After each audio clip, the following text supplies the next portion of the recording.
سلام مجدد عرض میکنم. در این جلسه در مورد مبحث پیش پرداخت ها و پیش دریافت ها قرار صحبت بکنیم. موضوع اولمون بحث پیش پرداخت هاست.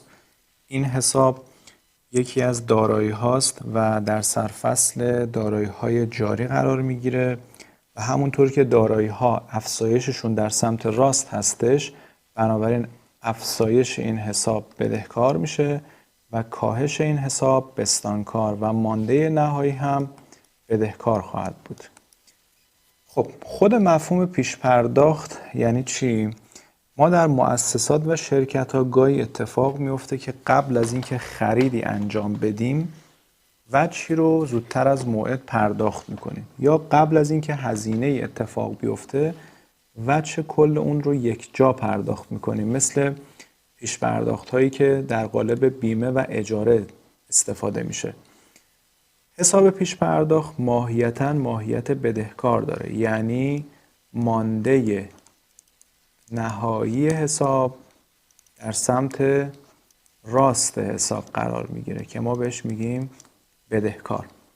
توی ترازنامه که حالا جزء صورتهای مالی هست که بعداً خدمتتون توضیح میدم، جزء حسابهای دائمی هستش و در ترازنامه در گروه دارایی ها قرار میگیره. خب یه مثال در خصوص پیش پرداخت ها بزنیم.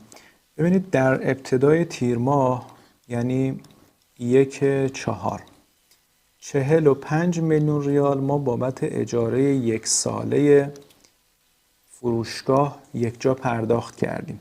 خب ثبتی که بابت این باید بزنیم اینه که حساب پیش پرداخت اجاره رو بدهکار میکنیم چون افزایش پیدا کرده. از اون طرف چون پولش رو از بانک دادیم، بانکمون کاهش پیدا میکنه به ارزش 45 میلیون ریال. پس پیش پرداختمون افزایش 45 میلیون ریال، بانک کاهش 45 میلیون ریال.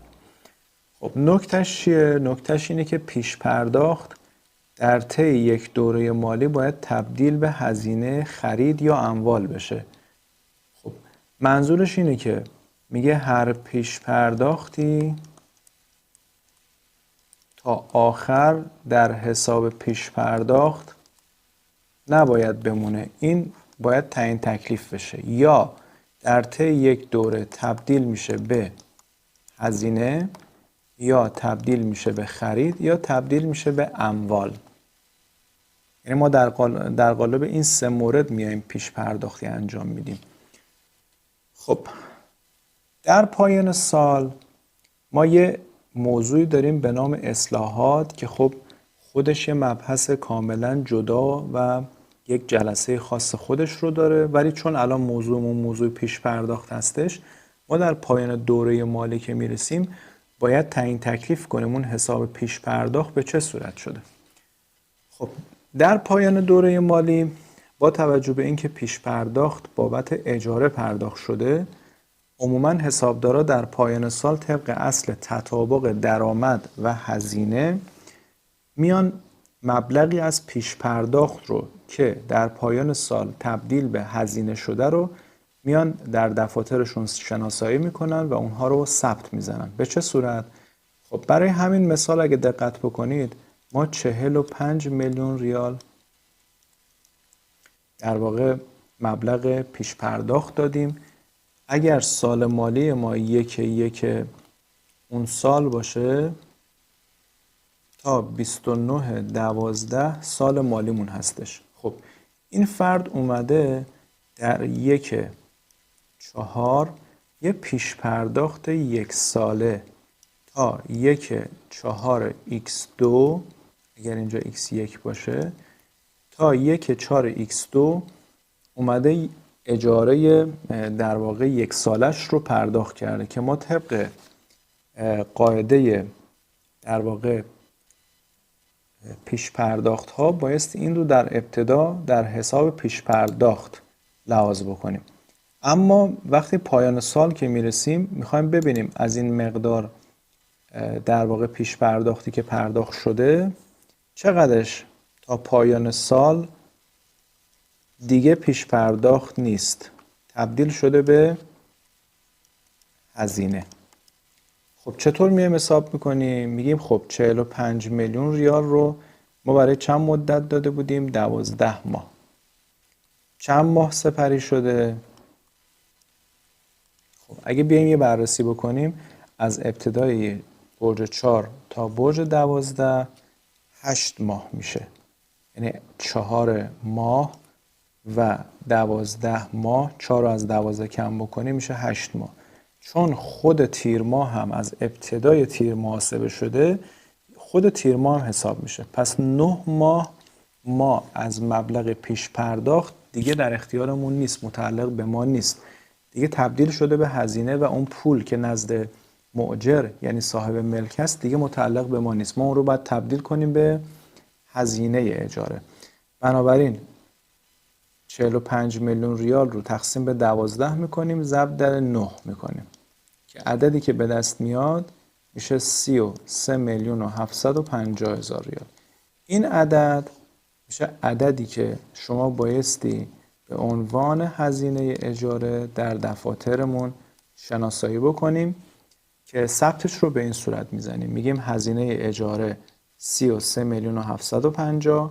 دیگه اینجا پولش رو چون قبلا پرداخت کرده بودیم از حساب پیش پرداخت کم میکنیم، دیگه ما مجدد پول پرداخت نمی کنیم، بنابراین از حساب پیش پرداخت اجاره کم میشه. پس هزینه اجاره بدهکار، پیش پرداخت اجاره بستانکار. اگه بیایم این تفاوت رو بگیریم، این 11 میلیون و 250 هزار در واقع برای باقی مانده اون 4 ماهی که از سال باقی مونده که 9 ماهش منقضی شد، 4 ماهش منتقل شد به اون ور سال. در واقع اون 11 میلیون و 250 هزار برای 3 ماه باقی مونده است که منتقل میشه به سال بعد، که هر وقت اون 3 ماه رو هم ما از ملک استفاده کردیم در تاریخ مشخص یعنی 1/4 میایم ثبت میزنیم هزینه اجاره بدهکار، پیش پرداخت اجاره بستانکار. خب موضوع بعدی بحث پیش دریافت ها هستش. پیش دریافت ها عکس در واقع پیش پرداخت ها هستن. ما هر وقت وجهی رو زودتر از موعد قبل از تحویل کالا یا تحویل خدمات بپردازیم میگیم پیش پرداخت. اما اگر وجهی رو از مشتریان خودمون دریافت بکنیم قبل از اینکه بهشون کالا یا خدماتی ارائه داده باشیم، در واقع این اصطلاح رو بهش میگیم پیش دریافت. حساب پیش دریافت ماهیت بستانکار داره. چرا؟ چون جزو بدهی‌های شرکت لحاظ میشه و جزو حساب‌های دائمی هستش و در ترازنامه در گروه بدهی‌ها قرار میگیره. بنابراین افزایش این حساب بستانکار، کاهشش بدهکار و مانده نهایی هم بستانکار خواهد بود. خب یه مثال بزنیم تا مبحث پیش دریافت رو هم کامل درک بکنیم. مؤسسه پارسا بابت نقاشی 3 واحد ساختمون تا پایان سال مورد نظر مبلغ 21 میلیون ریال در واقع حق الزحمه دریافت کرد. خب ما از کجا باید تشخیص بدیم که اینجا درآمد نیست؟ ببین ما 2 تا موضوع گفتیم که اگر این 2 تا موضوع با هم برقرار باشه درآمد محقق شده. یک در واقع داد و ستدی بین طرفین اتفاق افتاده باشه و ما خدمات اگر داریم میدیم کامل تحویل داده باشیم، اگر کالا داریم میفروشیم کالا رو هم تحویل مشتری داده باشیم. ولی اینجا چون هنوز خدماتمون کامل نشده ما نمیتونیم بیایم درآمد شناسایی کنیم، پس شناسایی درآمد کار اشتباهیه. بنابراین پولی که گرفتیم رو ابتدا در قالب صندوق یا بانک ثبت میزنیم، این طرف هم پیش دریافت درآمد نقاشی میشه. یه نوع بدهی هستش که هنوز درآمدمون محقق نشده. پس این رو میبریم در قالب پیش دریافت افزایش، صندوق رو هم افزایش میدیم. نکته‌ای که باید بدونیم اینه که پیش دریافت‌ها طی دوره مالی محقق میشن به چی؟ به درآمد. یعنی در قالب این موضوع که ما خدماتمون رو کامل کردیم یا کالا رو تحویل دادیم دیگه درآمد محقق میشه.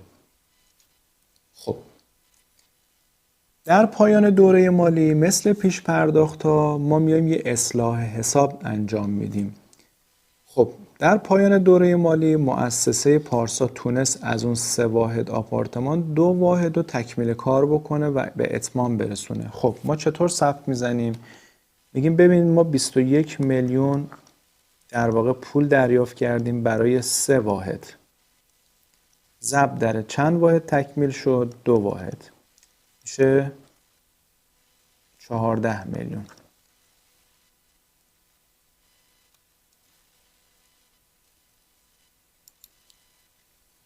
خب در پایان دوره مالی حساب پیش دریافت درآمد باید اصلاح بشه. به چه صورت؟